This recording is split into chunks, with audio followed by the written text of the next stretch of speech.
السلام علیکم ورحمۃ اللہ وبرکاتہ۔ یہ ہمارے ایک بھائی کی جانب سے سوال کیا گیا جو کہ بہت ہی اچھا اور اہم سوال ہے۔ بھائی نے پوچھا ہے اگر کوئی لے پالک بچہ لے تو کیا پھر اس کی ولدیت چینج کرنا جائز ہے؟ جی بالکل جائز نہیں ہے، کیونکہ نبی صلی اللہ علیہ وسلم کا ایک آزاد کردہ غلام تھا جس کا نام تھا زید بن حارثہ رضی اللہ تعالیٰ عنہ۔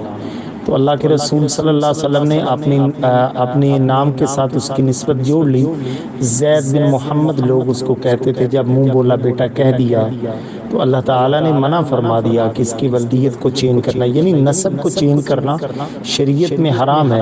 یہی وجہ ہے کہ وراثت کے مسئلے میں اگر آپ دیکھتے ہیں، اگر کچھ لوگ زنا کرتے ہیں، زنا کے بعد اگر کوئی بچہ پیدا ہوتا ہے اور وہ اس بچے کی پیدائش سے پہلے شادی کر لیتے ہیں، اب نسب تو موجود ہے لیکن حلال رشتہ موجود نہیں تھا، اس وجہ سے اس کو نسب میں اکاؤنٹ نہیں کیا گیا۔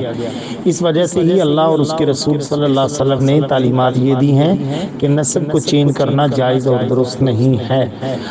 اس کے آگے چل کے بہت ساری وجوہات سامنے آتی ہیں، مثلا وراثت کا مسئلہ ہی آپ دیکھ لیں کہ اگر کوئی شخص اپنے بچے کو کسی کو لیتا ہے اور اس کی ولدیت اپنے نام کے ساتھ جوڑ دیتا ہے تو اس کے جو جائز وارثین ہوتے ہیں وہ وراثت سے پھر محروم ہو جاتے ہیں، تو اس لیے یہ جائز نہیں ہے۔ امید ہے انشاءاللہ آپ کو آپ کے سوال کا جواب مل چکا ہے۔